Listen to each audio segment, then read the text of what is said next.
Ooh. Oh, that's a clean cut, but I love it. You're just constantly blocking edge first. The more you block with the edge, you're going to start chipping at that edge, and you're basically creating places for failures. It's kind of very long to fully unsheath it, but back in the days, like shinobis would actually have an actual ninjato or a kodachi. See the length difference?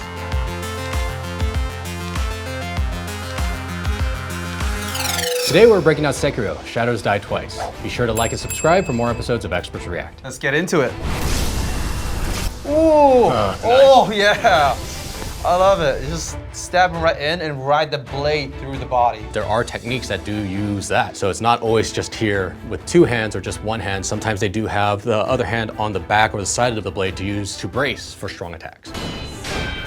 So many bounces. My arms would be jelly if I were him. I wouldn't be able to feel anything after a while. Your muscles need to loosen up because you have so much tension, but your body do need to relax. Like imagine going to the batting cages and just taking 50 full force fastballs and making contact every single time back to back to back to back. Eventually your hands are gonna feel like they're on fire, and your biceps and your triceps and even your forearms are just gonna feel like jelly after a while. So it's the same idea. You're just making a lot of hard contact if you're just doing hard blocks over and over and over. Like when we saw here, he was blocking, being in a stationary position and not moving. That's taking a lot of like his body strength and arm strength to block, but that's a lot of tension and pressure to put on a blade too. If you're just constantly blocking edge first, like we were talking about before, the more you block with the edge, you're going to start chipping at that edge, and you're basically creating places for failure, essentially. You're creating wedges where they can come in and break your sword by repeated use of blocking with the edge. So it really depends on how you block. If you're using the side or the back of the sword, those can absorb a little bit more, especially because the back of the sword, the spine of the sword is a little bit thicker. But if you're blocking edge first the whole time, you're damaging your sword and you're just opening it up to break. Blade lock in, here we go. Blade locking is like, you know, when you have two blades are on each other and they're not moving at all. So you're having this battle like who's stronger and who's gonna push out of that blade locking. It's a game of pressure. Yeah, so you see it a lot like in sword fighting where there's long sword or lightsabers, they're blade locking a lot and they're like having this moment of tension. His sheathing and unsheathing his sword from the back. Like how you just see from the back and it just morphs through. It's kind of very long to fully unsheath it. Yeah. And like ideally, I know he's a ninja, but back in the days, like shinobis would actually have an actual ninjato or a kodachi, where the blades are a little bit shorter than the regular katana. See the length difference? When drawing the sword from the back, it's a lot more simpler to draw with a shorter blade than the longer blade because your arm length does have a certain amount of distance and it's not possible to fully draw with the actual katana.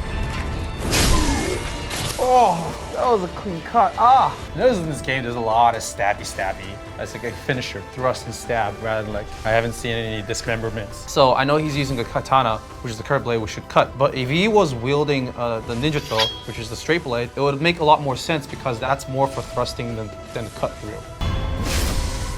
Ooh, oh, that's a clean cut, but I love it. Surprising that his hair has not been completely cut off too from all that slicing. It's something to trip on, if anything. I say that because tripping is a very realistic thing that can happen in combat. It can be tripping from being off balance and even tripping on a tree root in a battlefield. The only problem it would face in that case is possibly tripping on it just because you see it's dragging along the floor and everything. It's demon hair, strong, so he's got some really good shampoo to keep it strong and silky. Ooh, very good. That's cool. That's really good. Practicing Kenjutsu or Japanese swordsmanship does take a lot of time to master, but it also takes a lot of dedication, a lot of consistent hard work as well. It's less about how long I've been doing it from a calendar standpoint. It's really how much am I practicing and how much am I practicing consistently. And that's also another aspect where discipline kicks in. Depends of like how disciplined this practitioner is. Like if you're fully passionate and commit to the practice, commit to the craft, then yeah, you can master it in a short time because your mindset is on the objective at hand compared to someone who, you know, practice casually as a hobby. Right. Like you said, once a week, it takes a lot longer because you're taking much more time for yourself to try and master it. So the biggest thing to talk about here is obviously it's very fantasy based. So a lot of the attacks, it's kind of hard to really talk about it from a technical perspective because there is so much fantasy involved with it. It's actually nice to see them actually do clean cuts through and through rather than not look so stagnant. And I was like noticing the battle stance where he's keeping his right foot in front and the blade in front too. It looks great. And that's kind of the point of having an entertaining fantasy game like this, right? Yeah, everyone loves flashiness. Oh, his arm just got cut off. Oh my god. Sorry. Damn, that was intense. Sorry. No, that's like second nature now. Yeah.